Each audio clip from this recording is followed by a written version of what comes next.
नमस्कार दोस्तों, मैं डीके सर आज अपने YouTube channel study with DK sir पे आपका स्वागत करता हूं। जैसा कि आप जानते हैं कि क्लास 9 से लेकर के 12 तक मैं डेली प्रतिदिन एक नए टॉपिक पर वीडियो लेकर के आता हूं।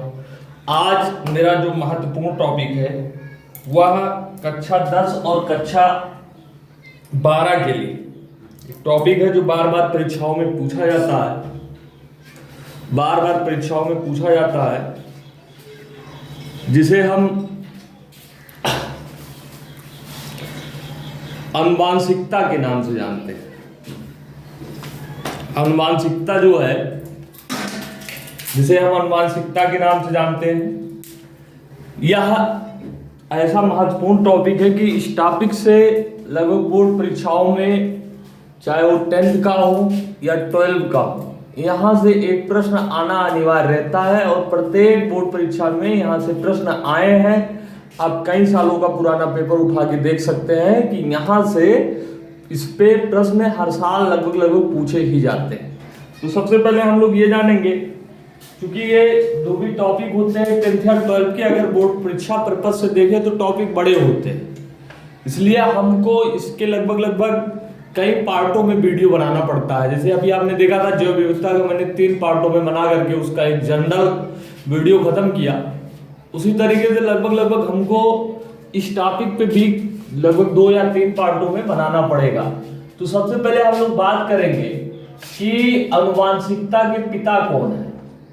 आनुवांशिकता के पिता, सबसे पहले हम लोग बात करेंगे आनुवांशिकता के पिता।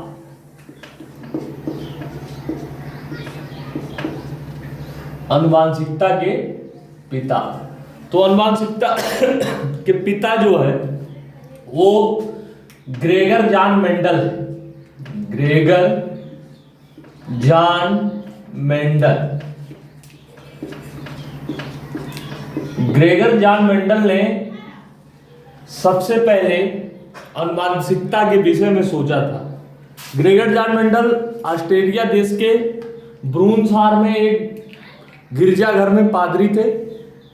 इन्होंने वहां पे ईश्वर की पूजा के साथ साथ या ईश्वर का ध्यान करते करते इन्होंने क्या किया, जो समय इनके पास खाली समय बच जाता था उसमें ये एक गार्डन में मटर के पौधे पर प्रयोग किया करते थे। और ये प्रश्न बार बार पूछा जाता है कि मेंडल ने अपना प्रयोग किस पौधे पर किया। मेंडल ने अपना प्रयोग किस पौधे पर किया। अपना प्रयोग किस पौधे पर किया। तो अपना प्रयोग मटर पर किया। तो ये बड़े बड़े परीक्षाओं में पूछा जाता है। जैसे मान लीजिए कोई जीएस का प्रश्न या जनरल साइंस से संबंधित प्रश्न आते हैं तो वहां ये पूछा जाता है, तो आप बता सकते हैं कि मटर के पौधों पर इन्होंने किया था। दूसरी बात, सुविधा इनके पास कम थी, तो ये जो भी प्रयोग करते थे एक डायरी में नोट करते जाते थे और एक पत्रिका प्रकाशित करवाए थे जो एक छोटे से शहर तक रह करके ही सीमित रह गया। बाद में लोगों ने जब आनुवांशिकता पे खोज किया तो उन्हें पता चला कि जो कार्य हम लोग कर रहे हैं तो मेंडल पहले ही कर चुके हैं, इसलिए मेंडल को क्या दिया गया, नोबेल पुरस्कार दिया गया। मेंडल ने आनुवांशिकता से संबंधित मुख्य 3 नियम दिए, जिसे हम मेंडल के नियम से जानते हैं। मेंडल का नियम, मेंडल का नियम, मेंडल का नियम, इसको हम क्या जानते हैं, मेंडल के नियम के नाम से जानते हैं। मेंडल के नियम में पहला नियम इन्होंने कहा था, मेंडल ने प्रभाविता का नियम। क्या नियम दिया मेंडल ने? प्रभाविता का नियम। प्रभाविता का नियम, या इस नियम को हम लोग कहते हैं law of dominance. Dominance, law of dominance या प्रभाविता का नियम। दूसरा नियम मेंडल ने दिया युग्मक की शुद्धता का नियम। युग्मक की शुद्धता का नियम, शुद्धता का नियम, या युग्मक की शुद्धता का नियम, या इसको हम लोग कहते हैं लॉ ऑफ सेग्रीगेशन।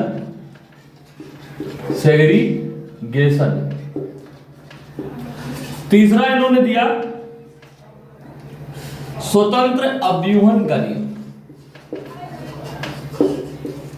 स्वतंत्र अपव्यूहन का नियम, अपव्यूहन का नियम, या इसको द्विसंकर क्रॉस भी कहा जाता है, द्विसंकर क्रॉस, इसको हम लोग क्या कहते हैं, द्विसंकर क्रॉस कहते हैं, या इसको अंग्रेजी में कहा जाता है लॉ ऑफ इंडिपेंडेंट असॉर्टमेंट, या इसको हम लोग क्या कह सकते हैं, law of independent assortment. Law of independence assortment, स्वतंत्र अपव्यूहन का नियम। तो ये 3 नियम मेंडल ने दिया था। पहला नियम बताया प्रभाविता का नियम, दूसरा नियम बताया युग्मक की शुद्धता का नियम, तीसरा नियम बताया स्वतंत्र अपव्यूहन का नियम, और जो स्वतंत्र अपव्यूहन का नियम, या इसी नियम को हम लोग कहते हैं द्विसंकर क्रॉस या लॉ ऑफ इंडिपेंडेंट असॉर्टमेंट। इसमें से एक एक नियम के बारे में हम लोग देखेंगे। तो सबसे पहले हम लोग बात करते हैं प्रभाविता के नियम के बारे में। प्रभाविता का नियम क्या है?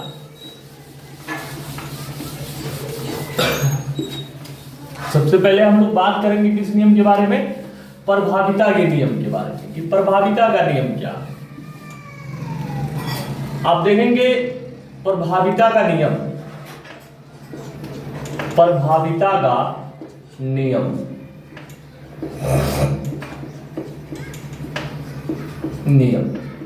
प्रभाविता के नियम में मेंडल ने बताया कि एक शुद्ध लंबा पौधा ले लीजिए, हमेशा गुणसूत्र जोड़े में होते हैं, इसलिए शुद्ध लंबे के लिए हमने क्या लिया, कैपिटल टी, इसको हम लोग मानते हैं शुद्ध लंबा। मेंडल ने क्या किया, शुद्ध लंबा पौधा मटर का लिया, शुद्ध लंबा, और इसका क्रॉस का मतलब होता है संकरण करवाया। मतलब एक को अगर मेल माना जाए, दूसरे को फीमेल माना जाए, तो एक का पुंकेसर दूसरे के वर्तिकाग्र पर पहुंचाना वो क्रॉस कहलाता है, या संकरण या प्रागण कहलाता है।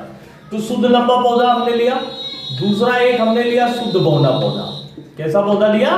शुद्ध बौना पौधा, शुद्ध बौना पौधा। शुद्ध लंबे पौधे और शुद्ध बौने पौधे के बीच में जब इसमें क्या होता है, 2 युग्मक बनते हैं या 2 गैमेट बनते हैं, तो यहां कौन कौन से गैमेट बनेंगे, एक कैपिटल टी बनेगा, फिर दूसरा एक कैपिटल टी बनेगा, इधर क्या बनेंगे, स्मॉल टी बनेगा, स्मॉल टी बनेंगे।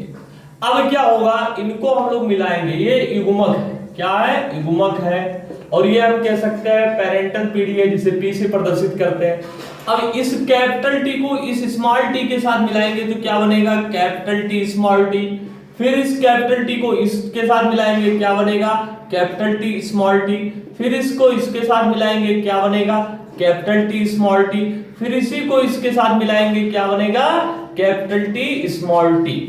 अब आप देख रहे हैं कि प्रत्येक में एक कैपिटल है, एक स्मॉल है, मतलब ये जितने के जितने पौधे प्राप्त हुए ये संकर हैं। संकर का तात्पर्य क्या होगा, हाइब्रिड। ये कैसे है, हाइब्रिड है, हाइब्रिड है। साथ में जो लंबापन है वो प्रभावी है। लंबापन क्या है, प्रभावी है। तो लंबापन प्रभावी होने के कारण जितने के जितने संतानें होंगे, यानी जितने के जितने पौधे प्राप्त होंगे, वो सबके सब कैसे होंगे, संकर लंबे होंगे। तो मेंडल ने बताया कि यही नियम जो है प्रत्येक जातियों पर लागू होता है। जैसे मान लीजिए किसी के पिताजी लंबे हैं, किसी की माताजी बौनी है, तो उनके जितने भी संतानें होंगे वो सबके सब मीडियम होंगे, मतलब संकर लंबे होंगे, क्योंकि लंबापन वहां पे क्या होगा, प्रभावी होगा। और यदि बौना पर प्रभावी होगा तो बौने हो जाएंगे। मतलब जो जीन जितना ज्यादा स्ट्रांग होगा वो अगले पीढ़ी में अपने लक्षण को प्रदर्शित करेगा। तो मेंडल के अनुसार F1 पीढ़ी में जितने भी पौधे प्राप्त होते हैं वो सबके सब कैसे पौधे प्राप्त होंगे, संकर लंबे प्राप्त होंगे, मतलब हाइब्रिड प्लांट प्राप्त होंगे।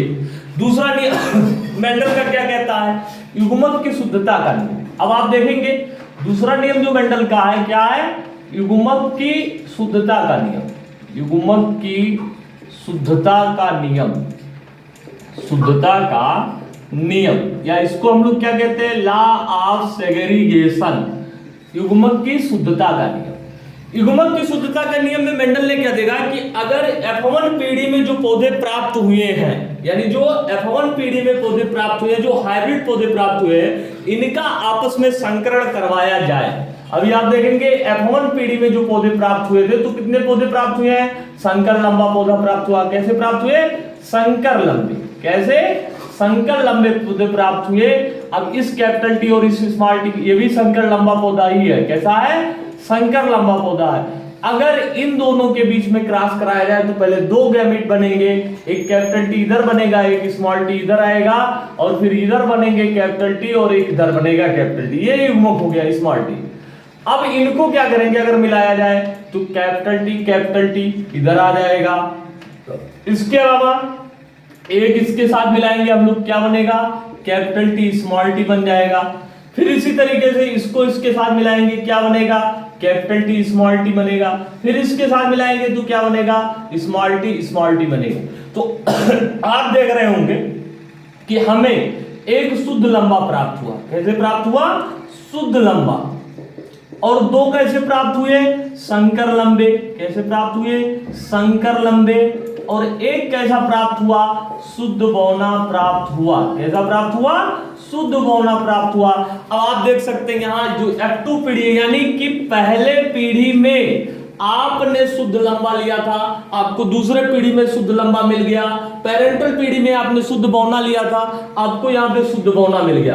तो शुद्ध लंबा और शुद्ध बौना प्राप्त होने के कारण ही इसको हम लोग क्या कहते हैं? युग्मक की शुद्धता का नियम कहते हैं। कभी आपने इस विषय पे सोचा कि किसान हाइब्रिड धान लाता है, एक साल बैठा देता है, दूसरे साल उस धान को नहीं बोता है? क्यों नहीं बोता है? अगर दूसरे साल उस बीज को बो देगा तो उसके लगभग 25% खेतों में लंबे लंबे पौधे प्राप्त हो जाएंगे।